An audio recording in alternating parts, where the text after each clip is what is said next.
Shalom, shalom, j'espère que vous allez bien. Alors aujourd'hui, nous allons parler d'un sujet très important et très crucial, maintes de fois mentionné dans la Bible, dans l'Ancien et le Nouveau Testament. Il s'agit de la foi.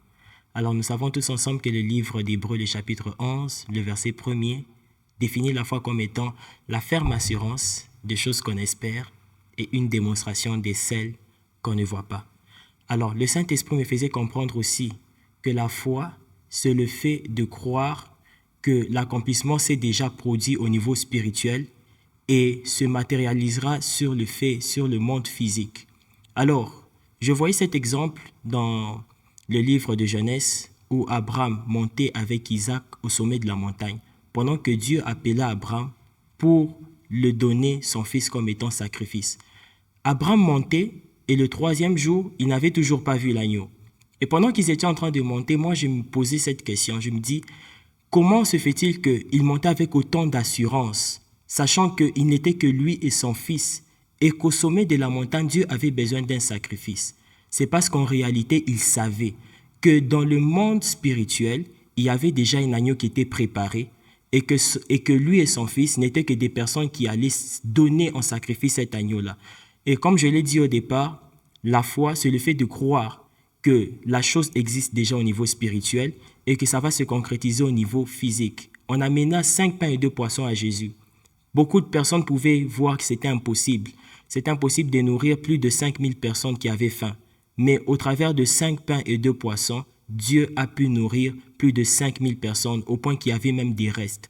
J'aimerais dire à une personne aujourd'hui, crois fermement que l'Éternel est capable de faire même avec le peu que tu as, que l'Éternel est capable de multiplier le peu que tu as entre tes mains afin d'épater les autres.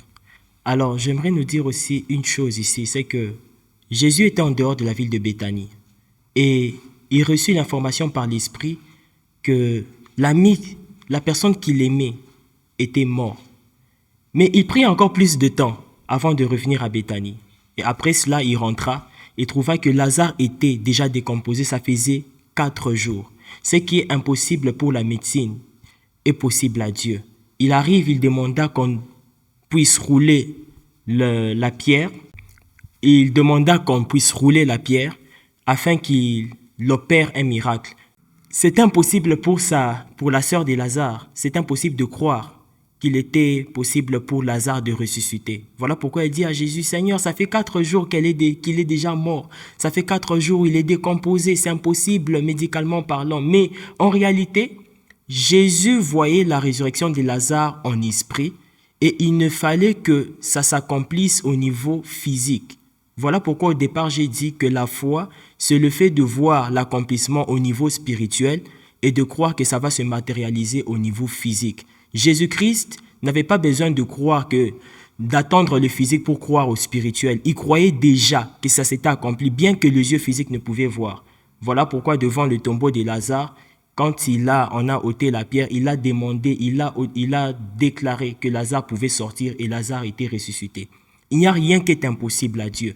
Ton problème ne peut pas dépasser l'entendement de Dieu. Ton problème ne peut pas surpasser la compréhension de Dieu. Il est capable de faire, il est capable de le changer, il est capable de le transformer en un témoignage. Mais le problème qu'il te faut, c'est d'avoir la foi, car la foi est capable de déplacer les montagnes. Alors pour l'année 2026, j'ai un message pour toi. Garde la foi et le Seigneur te lèvera et t'amènera très loin. C'était le ministre parfait sur Emmanuel Podcast. Que Dieu vous bénisse. Shalom chez vous.